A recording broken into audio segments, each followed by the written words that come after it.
여기 A와 B가 있어요. A와 B는 서로 직장 동료, 동학년입니다. 교사예요. 동학년은 동학년 회의가 많아서 B가 A를 찾으러 많이 가요. 근데 B가 A한테 갈 때마다 A는 뭔가 모르게 자꾸 바쁜 거예요. 전화도 하고 있고 막 칠판에다 막 뭔가 혼자 쓰고 있고 컴퓨터로 뭔가 막 하고 있어요. B가 볼 때는 학교 업무 제대로 안 하고 놀고 있는 거예요. 답답하죠. 그 몇 번 찾아가서 말을 할까 말까 했는데 A가 막 열심히 전화하는 걸 보고 그냥 냅두고 혼자 묵묵히 일을 합니다. 자, 그리고 더 가관인 건 이런 평일에 동학년 회의뿐만이 아니라 학교에서 정말 가끔 있는 일인 단합회, 뭐 학년 회식 이럴 때도 A는 이런저런 얘기를 하면서 한 번도 참석을 안 하는 거예요. 심지어 방학 때도 연락하면 바빠요. 뭔가 하고 있어요. 그리고 같은 동학년에서 돈을 모으거나 혹은 이제 젊은 사람들끼리 놀러 가거나 이렇게 할 때 A는 항상 빠질 뿐더러 정말 피치 못한 모임도 돈이 없다고 그 모임을 안 나가려고 했었어요. 자, 그러면 B의 생활은 어땠을까요? B는 매우 훌륭했어요. 그 당시 유행했던 통장 쪼개기라고 있었어요. 200만 원의 월급 중에서 거의 120에서 150을 모아서 1년, 2년, 3년, 4년 모으면서 막 7천만 원씩 모은 거예요. B는 이렇게 날이 가면서 모이는 이 돈과 7천만 원 그리고 쌓여가는 그런 가계부를 보면서 마음이 굉장히 뿌듯하고 내가 그래도 내 나이 또래에서 돈 제일 많이 모았다 이 생각을 하면서 굉장히 자신감에 차 있었어요. 그러다 보니까 이 A를 도와주고 싶은 마음이 생긴 거예요. 그래서 어느 날 정말 굳은 마음을 먹고 갑니다. 근데 그날도 바쁜 거예요. 근데 그날은 B도 마음을 굽히지 않았어요. 그래서 교실 앞에서 계속 기다립니다. 이제 A가 전화를 끊고 깜짝 놀라서 나온 거예요. 이제 야, B야 여기 왜 왔어? 그래서 이제 B가 말합니다. A야 너 지금 학교 생활 어렵지? 그러면서 B가 A한테 너 집안에 무슨 일 있니? 이제 걱정을 한 거예요. 그러니까 A가 처음에 못 알아듣더니 나중에 한 말이 웃으면서 아 내가 모임도 못 나가고 맨날 전화하고 칠판에다 막 뭐 써고 했던 건 내가 요즘에 부동산을 공부하고 있어서 그래. 전화했던 건 부동산 중개인이죠. 중개인한테 전화하고 하느라고 바빴던 거야. 그런 얘기를 했어요. 그러니까 B는 확신이 생겼어요. 아 A가 지금 위험한 길로 가고 있구나. 왜냐면 B가 그때 우리 선대인님의 책을 읽었거든요. 부동산 절대 사면 안 된다. 그래서 이제 말렸어요. 말리니까 A가 막 웃으면서 얘기를 해요. B야 나 올해 지금 부동산을 올해만 4개를 샀어. 그러는 거예요.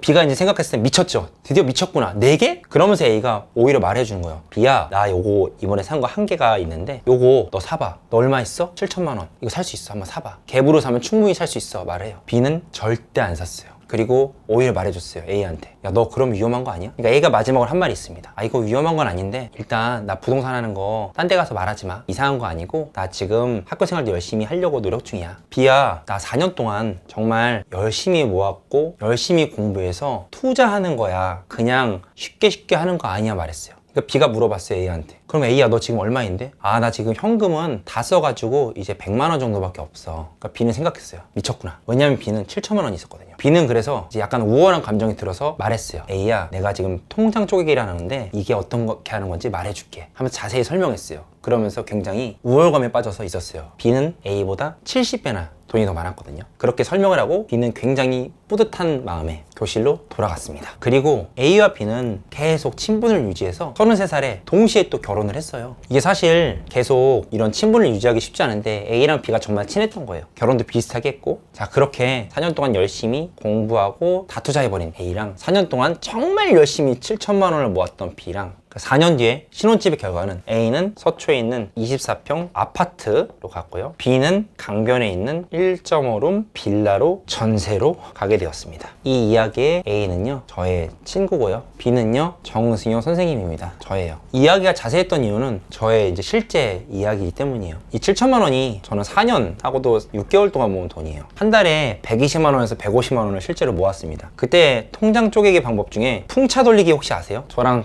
동년 배면 기억하실 텐데 적금을 작은 금액으로 해서 계속 돌리는 게 있었어요. 그것을 하고 맨 마지막에 받은 금액이 7천만 원입니다. 저는 이 적금을 한 번도 해약하진 않았어요. 자 그러면 제가 7천을 받았을 때 기분이 어땠을까요? 목돈이잖아요. 근데 실제로 굉장히 허무했어요. 왜냐? 이 7천으로 할 수 있는 게 아무것도 없던 거예요. 이 7천은 그냥 강변역 빌라의 전세에 보태는 게 전부였습니다. B인 제가 봤을 때 A는 굉장히 한심했어요. 왜냐면 학교 생활도 집중도 안 하는 것 같고 뭔가 그런 사회생활도 못 하는 것 같고 왜냐면 저의 기준에선 사회생활을 열심히 하는 게 성공이라고 생각했거든요. 자 그런데 결국 결말은 어떻게 됐나요? 이제 비교할 수가 아예 없게 됐죠. 여러분 여기서 핵심은 이 A가 B한테 했던 그 질문의 핵심이 있어요. 자, A가 B한테 뭐라고 했냐면, 승효야, 너 근데 그 7천만 원 왜 모은 거야? 라고 물어봤어요. B인 승효는 자신 있게 말했어요. 야, 우리가 부자가 되려면 돈을 모아야지. 그러니까 A는 한 번 더 물어봤어요. 그 7천으로 도대체 어떻게 부자가 될 건데? 그때 당시 자신감 당당했던, 정말 7천만 원을 모았던 이 B 승효는 처음으로 아무 말도 할 수 없었어요. 왜냐? 진짜로 저는 그 7천을 모으는데 이게 목적이 돼가지고 아무 생각 없이 그냥 돈만 모았거든요. 실제로 이 B인 저처럼 아무 생각 없이 돈을 목적 없이 모으는 분이 많을 거예요. 요즘 유행하는 챌린지 중에 거지방이 있죠. 거지방이 이제 뭐 하는 거냐, 카톡방에 사람들이 모여가지고 그날 자신들이 쓴 거를 보고를 하는 거예요. 재밌는 게 많더라고요. 저 지금 5,000원 커피 마신데 쓰려고 합니다. 그러면 사람들이 말해요. 침을 삼키면은 정수기처럼 물이 나온다고. 혹은 커피를 왜 마시세요? 내일이 안 보입니다. 막 이런 말을 해요, 사람들이. 어떤 분이 치킨 먹고 싶다니까 가서 닭 잡아오래요. 돈을 못 쓰게 서로 간에 이렇게 챌린지를 도와주는 거예요. 이 거지방에 실제로 들어가기 굉장히 어렵거든요. 근데 어떻게 해서 들어가서 물어봤어요. 여러분 도대체 왜 돈을 모으세요? 물어봤어요. 그러니까 이제 수없이 많은 막 악플들과 막 이런 것들을 느꼈습니다. 그러면서 강퇴를 당했어요. 가난한 사람과 부자의 공통점이 있어요. A든 B든 둘 다 쌓아간다는 거예요. B는 뭘 쌓았죠? 돈을 모았죠? 돈을 모으면 뭐가 늘어나죠? 가계부가 늘어나요. 그럼 A는 뭘 쌓았어요? 돈을 쌓았나요? 돈이 늘어난 건 결과입니다. 실제로 A가 쌓은 건요, 나 자신에게 쌓았어요. 부동산 공부를 하고, 부동산 임장을 가고, 부동산 중개인한테 전화를 하고 하면서 계속 자기 자신에게 부동산의 지식과 경험과 노하우를 계속 쌓았어요. 그래서 나온 게 돈입니다. 자, 이게 그냥 A와 B만의 이야기일까요? 제가 마케팅을 하다 보니까 굉장히 많은 자산가들을 만나고 또 친분을 유지하고 있어요. 근데 재밌는 거는 부자들의 공통점이 있더라고요. 자, 일단 첫 번째, 부자들은요 많이 배워요. 내가 원하는 거에 대해서 굉장히 많이 배웁니다. 이건 누구한테 쌓는 거예요? 나한테 쌓는 거예요. 강의도 듣고 책도 보고 각종 세미나에 다 참석해요. 그래서 굉장히 바빠요. 두 번째는요, 기록을 많이 해요. 자, 기록을 한다는 건 뭐죠? 지금 현실에 있는 것들을, 그런 현상들을 하나씩 적는 거예요. 내가 그거를 이해하고 기억하려고 적는 거예요. 세 번째, 자, 이 얘기하면은 싫어할 분들이 있는데 자기 확언 많이 하죠. 요즘 시크릿이라 하잖아요. 뭐 시크릿 얘기하면 또 얘 사기꾼 아니야 할 수 있겠지만 실제로 부자들은 시크릿 많이 합니다. 자기 확언해요. 그리고 자기 확언을 하면서 자기의 성공한 이미지를 만들고자 뭐 명상도 하고 뭐 운동도 하고 합니다. 결국 뭐 하는 거예요? 내가 더 부자가 되게 나한테 자신의 미래를 계속 주입시키는 거예요. 결국 골조는 뭐냐? 모든 활동이 나의 성장 그리고 나에게 쌓는 것에 집중되어 있습니다. 반대로 가난한 자는 아까 말씀드린 것처럼 가계부를 쌓잖아요. 실제로 저는 이제 7천만 원을 쌓았잖아요. 시간이 지나고 나니까 저에게 필요한 건 이 7천만 원이 아니었어요. 오히려 제 인생을 더 부자로 만들어준 거는 이 7천만 원을 모으면서 그냥 헛된 시간이라고 생각했던 그 선생님의 시간이었던 거예요. 그때 선생님을 하면서 지금처럼 말할 수 있는 이제 강의력이라고 하죠. 말하는 방법을 배웠고, 이제 학생과 학부모랑